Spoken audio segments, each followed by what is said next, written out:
All right, how's everybody doing? I'm CG. We're here at CG Productions, and today we're doing like a pre-open before we open up for sessions in November.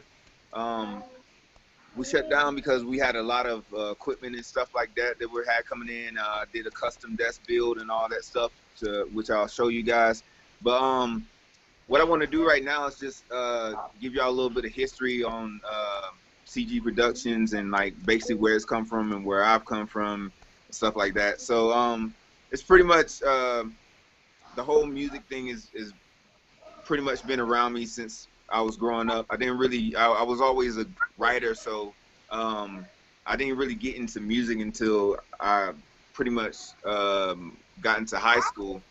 But what started me out was there was a group of I was living in Georgetown, Georgia at that time. There was a group called Georgia Squad, and they pretty much they had CDs and all that stuff coming out, and like I'd seen like studios and all that stuff before, but I thought that you had to have like a big studio. You know what I mean? I seen them when I was like younger, like 8. You know what I mean? And I was at that time I was about 14, and first time I seen the studio I was in Hartford, Connecticut. But so I didn't know. I thought you had to be like all rich and all that to be able to record and stuff like that. But like I said, that group pretty much showed me that I could do this, and not have to have like a big studio and stuff like that. But at that time, I didn't have like I was young, so I didn't have a job or anything like that. You know what I mean? I was really good in I was really good at poetry and stuff like that. So it just kind of converted that into music. But like far as the whole recording aspect of it, like my first device of recording was it was a 2-track stereo with like the little record player on the top, and like I didn't even have a microphone. So like I had a piece of broken off headphone for the microphone and stuff like that, and that's what I used for the mic. I didn't have a computer for beats, so I pretty much I always beatbox. So you know what I mean, I beatbox the beat on one side and then put another tape in and then overdub it with the vocals, and that's how I recorded until eventually my school donated a computer to me, and like I just started going up from there, and like so that was just pretty much the build of what I was doing. But at that time I was really trying to become an artist, but um I wasn't able to go out and just kick it with everybody else that was doing the music and stuff like that. So I was pretty much on my own at that time. So I had to figure everything out myself, and I mean it's been a long learning experience up to now. But pretty much after I got out of high school and stuff like that, I got an opportunity to go overseas and England, and that's pretty much where CG Productions kind of birthed and started to become a studio. Um, I knew like when I first started this, I always wanted my music to sound like it did on the radio, and I knew like I knew I had a lot to learn because it didn't sound like that at first. So I mean, when I got to England, I had was I had a laptop, I had a Yamaha 800 no Yamaha 100 keyboard, and I had like some little I think like a fast track audio interface, and I didn't understand any of that stuff yet, you know what I mean? But as it progressed, like I ended up and I built my first kind of desk out of a bookshelf, and and then the house that I was in then, it had like some little weird space that I converted into a vocal booth and stuff like that, and that's where kind of like me building the studio began. And like I did a little bit of school, but I did a lot of research and just figuring out the sound that I wanted, and you know what that really was and how to create that sound, and just really getting into the whole aspect of mixing, and what the equipment does and all that stuff, and like how can I make this better, what microphones I need, like it just became like a just a something that I just immersed myself in and everything. And I was pretty much in a situation like I've always been. I had to learn everything. So it from there it grew, and it built up, and I started to get artists from other cities in the country and stuff. And so I had people coming from London, Cambridge, all kinds of places to come to the studio. I've done like dance music. I've done reggae. I've done all kinds of stuff, because over there it's just like it's so many different types of music over there that they party to and stuff like that. And that really like expanded my creativity with music and stuff. So for me personally, I'm not really genre based, like it just whatever I feel, but because I've experienced so many different genres of music and stuff, and it just my creativity is just it's easy for me to figure out where I want to go with things, you know what I mean, but it's not actually specific. So I guess it helps me create something unique. But I stayed there in England for almost 5 years, and then I landed here in Tucson, Arizona, in May of 2013. So by that time, I had a decent setup. I had a nice preamp. I had Newman TLM 103 at that time, and Peluso VTB. I had the Roden, the Phantom G6, and the monitors I was using was the M-Audio BX88s. All that stuff I'll show you what I had there, and then what I kind of got here. But I pretty much landed here and just hit the ground running. Of like before I left, like I knew that I wanted to set up a studio once I got to Tucson. So basically I started going on Facebook and like trying to find artists in Tucson before I even got here. And I can't remember exactly who it was. I think it was I think his name Turok. He's an artist that was out here. It was Turok and I were like the first two artists that I found. And then when I got out here, I started connecting with people. And pretty much from there, Eclipso put me on to like Prejean and stuff like that. And then everything kind of like, went from there. And then I started going out to the shows and passing out cards. And I had at the beginning when I started building stuff, I just wanted to know who the main people were in the city.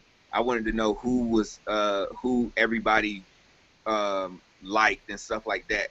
And so those people, I reached out to those people and just had free sessions with them, and like everything just kind of built from there. And like I put out that I was offering the best sound and all this and that, but at the same time I felt like I backed all that up, so I got kind of some respect from the city. And then like a year and a half later, it kind of just started booming. Now everybody knows about CG Productions, and you know what I mean, like there's so many people that want to come here. But I didn't want to stop just because I got people coming in. I didn't want to stop with my studio. I still had, things that I wanted to get and stuff like that. So, and I always want to create something unique, a unique environment, and like people, give people opportunities to utilize things that they wouldn't normally get the opportunity to utilize. You know what I mean? So that's kind of, and from there, there's just been a growth of like, I'm just wanting high quality things, and just getting, like I said, getting things that people wouldn't normally have available to them. And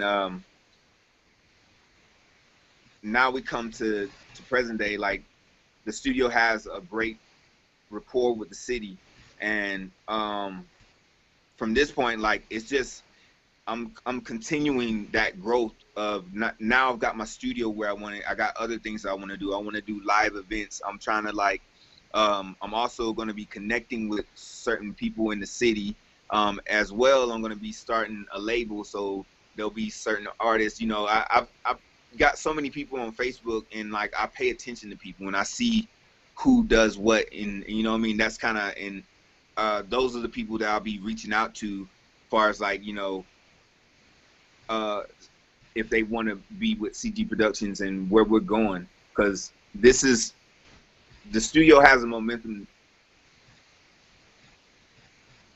and I'm constantly thinking of something, of the next thing. Even after I've thought of the next thing, and before I even got to the next thing, I've thought of the next thing after that. So pretty much like this is going to be a consistent growth and expansion.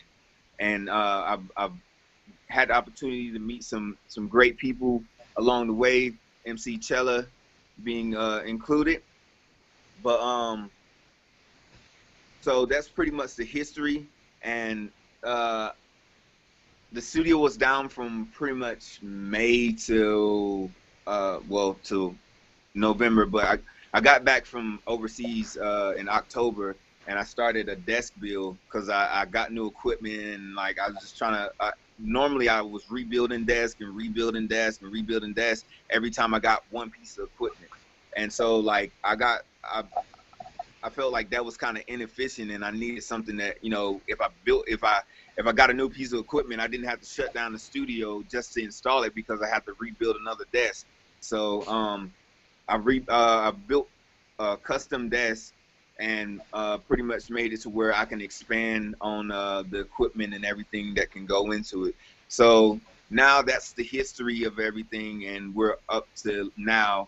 And I feel like you guys are really gonna enjoy what I got here in the studio now. So I'll flip the camera around and go around to everything that we've pretty much done. So we pretty much one of the cameras has been showing like part of the studio, and the other one's showing pretty much the other part. But the camera I'm on now, I'll just go and explain everything. And why I got it and stuff like that. So obviously the centerpiece is the Pro Control. We got 16 faders on it. I got this because when I was overseas, like I was pretty much doing live music, and I never done live before, and I was really against having a control surface because I had this Apple trackpad, which I was like, well, this kind of feels like a fader to me. But when I was doing live, because I was able to like bring different inputs up at the same time and automate just on the fly, like it just made things so much easier, and like I felt like I was getting a better mix by being able to do that. So I just started looking up the control surfaces. Now, this is the older control surface, but I feel like this is the DigiDesign version, and everybody knows now Avid has bought out DigiDesign, and they're making their own line of stuff. But this only controls up to Pro Tools 10. But I mean, I'm cool with that. The reason I got this is because you could tell DigiDesign put a lot into this to where it was meant to last. So Avid got it and pretty much killed it. Killed this line of surfaces, and they came out with their own stuff. But the funny thing about it is this will function with their newer programs. They just need to update the firmware. That's it. It's a little bit of software writing, and this will work with everything else. But because they want to kill this line and start their own line, which isn't even as good as this, they're not doing it. And this I feel bad for people who I guess bought this back in the day, because just this setup right here costs about 25 grand. So people are now having to sell these, and I got this for, compared to that, dirt cheap. So that's the control surface. Thing I got was this Bricasti M7 reverb. Now, in most big studios, they have I think it's a Lexicon reverb that they use. That's pretty much like, it's been like the just go-to reverb for big studios like that. Well, this is a modern reverb, and it's now becoming one of those go-to reverbs like that. And if you do your research on this, this isn't a reverb that you would normally get to use, because it is very, very expensive. And but at the same time, the reverb presets and all that stuff that's in it is to get people in here to start really using it. The next thing on the line is pretty much the heart and soul of the studio, and this is the Lynx Helo converter. And there was so much stuff that I'm able to. This is it's a touchscreen digital analog, the digital converter. And so like normally you would have a Patchbay for a lot of the stuff that I have up here, but it has so much flexibility inside of it because it's digital, and you can go inside and do all the inputs and all that stuff inside of it, that it just it's just an amazing unit, and it sounds amazing at the same. So like that right there connects all my reverb and my preamps and all that stuff, and I'm able to switch the inputs and outputs like, just like it's nothing. The next thing we got over here are the Millennia Origin preamps. These are Class A preamps. It's got twin topology in it, so it's solid state and tube preamp.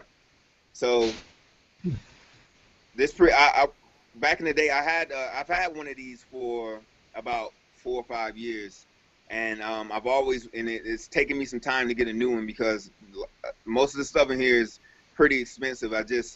So it has to get to that point to where you can get something else. But I caught a break and I was able to get another one. So I'm able to do analog mastering with these now. Since I have 2 of them, I can do analog mastering, and it makes it easier for, like, I've only got 2 microphones here, which is the U87, the Neumann U87, and the Peluso VTB microphones. So now I've got those hooked up, and I can just switch between them without having to go change out microphones and all that stuff and do all this cabling stuff. So makes stuff like that a lot easier. And as far as like the mastering, this EQ section here is actually a mastering EQ section, and I'm able to link the compression and all that stuff together, and like on your final mix down, it just brings that warmth and life, and it makes it sound like a record. You know what I mean? So we're able to do that now. And then from there we got the Focal Solo 6B Focal Solo B6. They're amazing monitors. They're pretty much standard in a lot of studios. And then obviously we got the NS10s, which is another like just studio standard. And that's pretty much like, I can't ask for a better monitoring setup without spending like another 10 grand or something. I love my monitoring setup. And then what we got here in the middle is something new. We have a 34-inch widescreen monitor. Not only do we have one here, we also have another 34-inch widescreen monitor here. So that's 68 inches of screen real estate that I got to work with. So that's bigger than most people's TVs in their living room. You know what I mean?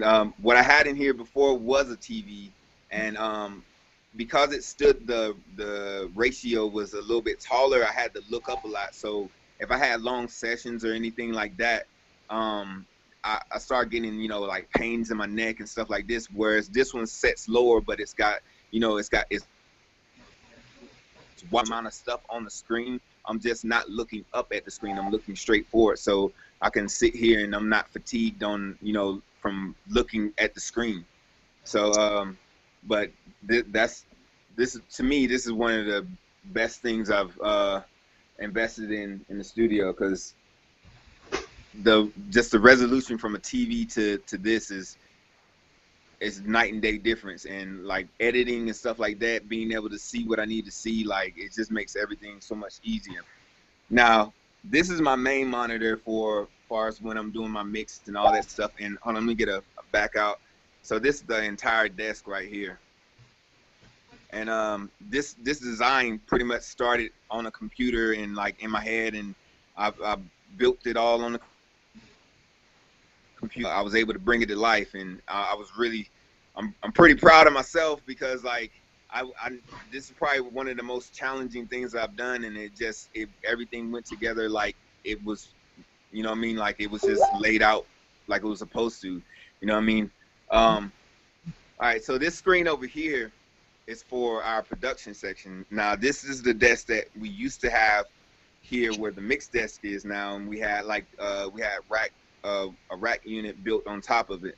So now we have a dedicated recording side and then a dedicated production side, and we're working with the Roland Phantom, and we got the bigger monitors, so you got that bass and all that stuff. So when you're making beats or whatever, you can really feel your music and stuff like that, and because you got that big bass monitors. So with this screen here, though, this I can put the my production software up on this side, and then I can be at this desk and just use this screen for it, for the production, and still have the same real estate as I have over at my mix desk. Also, what we've added to the studio, because like people sitting here on their sessions and mixing and stuff like that, and you know what I mean, like just so if they wanted to entertain themselves, we also brought the PlayStation up here, which is also connected to that screen. And also I can take, if they wanted to see their session while it's being worked on, I can take and move the session from this screen over to this screen. And so like it just by having this second screen, it just makes everything a lot. So that's pretty much that on that side. Let's see. Now we'll go to the vocal booth. So I had this changed around before. I had it going the long ways. This is pretty much the original way that I had it, but I rearranged all the acoustics in here to get the sound that I wanted again. Like this was supposed to be like a test thing, but the person I was working with, we had some issues, so we kind of disconnected. So I changed everything back, and now it's back to the sound that I came here with. And I've also redone some of the acoustics in here by adding a little bit of foam and stuff like that. There's some high frequency diffusers and stuff in here, and there's the U87 that we use. But it's a really nice booth, and I tried to use I used foam so long that I could hear foam in vocals, but this foam right here is created like actually made by a acoustic designer, and so it sounds like, I don't know how to explain it to you, but it sounds different than just normal foam. Like it doesn't sound like foam. I don't know how to explain that, but like there's all kind of science behind how he made it, and it own frequency curve and all that good stuff. But this is pretty much it. So now I'll just open the floor to some Q&A, what people want to know, and just some general questions. So who's ever first?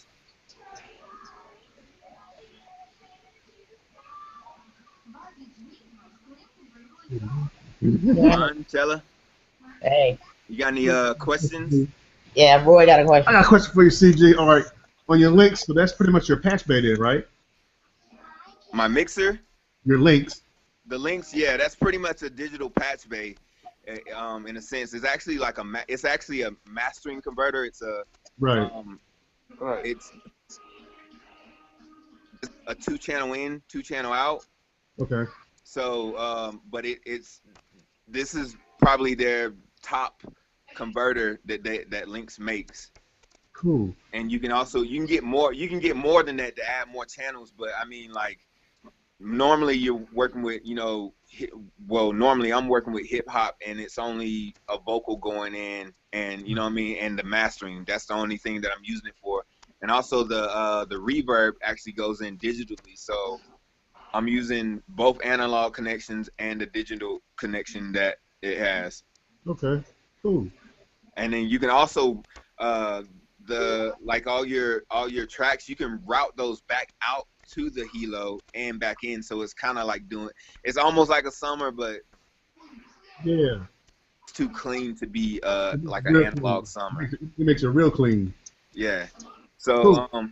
but yeah, and that 2-track is pretty much just run out to the Pro Control, and that runs to the monitors. Okay. Cool. I'm gonna check that out. I'm gonna check into that. Yeah, it's a great converter, and like I said, like a lot of the stuff I wouldn't be able to do without a Patchbay if I didn't have the Lynx Helo. Right. Like I got that, and it has like with the music playing now, it has like a RTA meter on it, so like you can Right. see like if there's certain frequencies and stuff like that that are like sticking out, you can actually see what it's doing. And I Right. also have let me pull it back up, but it has a remote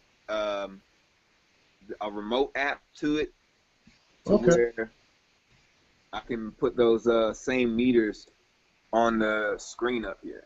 Right. Oh, cool. And then I can also control it from there, and I can also put that on my iPad and like say if I'm recording myself or whatever, and I'm trying to get my levels and stuff. Right. You can be in the booth and do it. Yeah, I can be in the booth and I can take my iPad in, and I can control my headphone volume and stuff like that, and it just makes that a lot easier. Cool. That's what's up. I like that. That's what's up.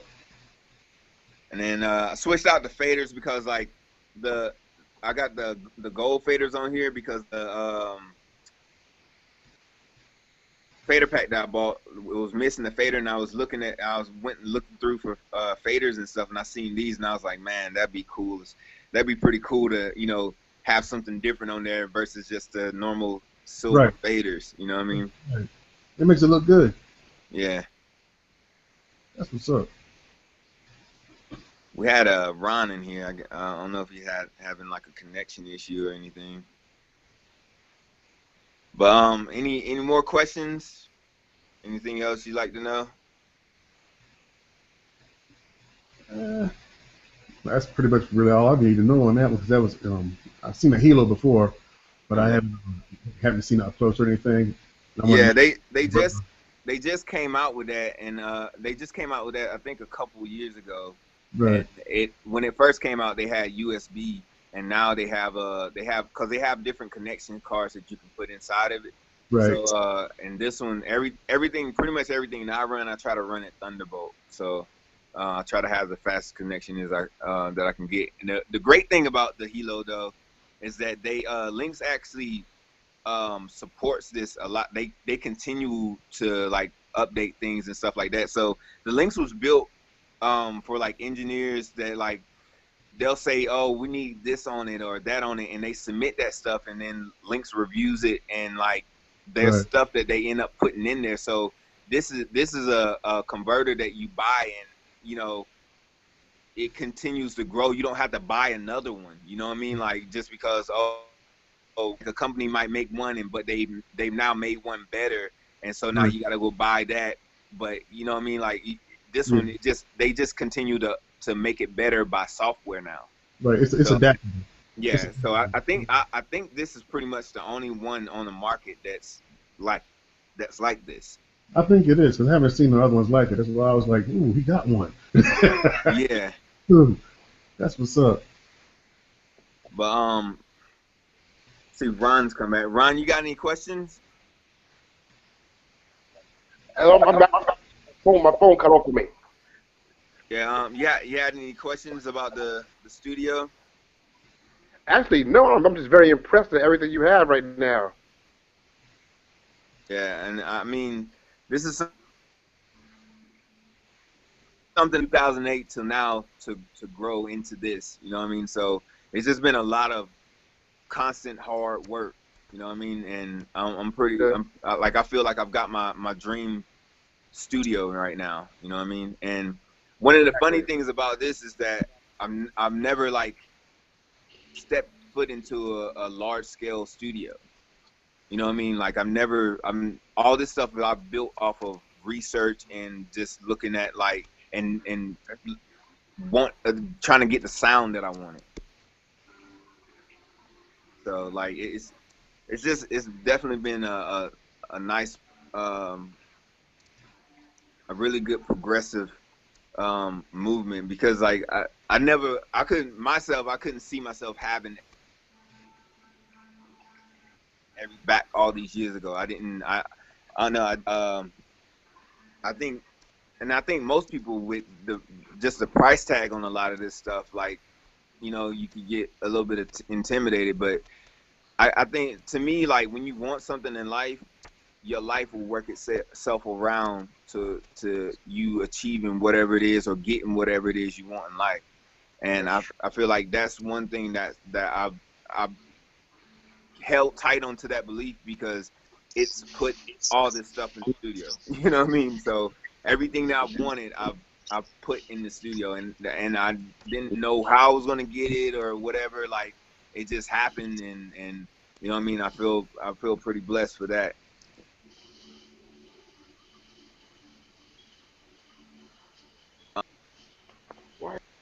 If no one else has got any questions, we can go ahead and end the broadcast, and you'll be able to review it and all that stuff. It'll be on YouTube, and you can watch it again. All right, man. So, but CG Productions, this is the pre-opening. I can't wait till everybody gets back in November and we start recording and you know getting back into the music again. Um, I'm really looking forward to it. Appreciate everybody that came in and joined in on the call. If you missed it, you know you always got the video to watch again, to watch and see what happened. But this will be the end of our session. This is CG Productions, and we out. All right. All right, man.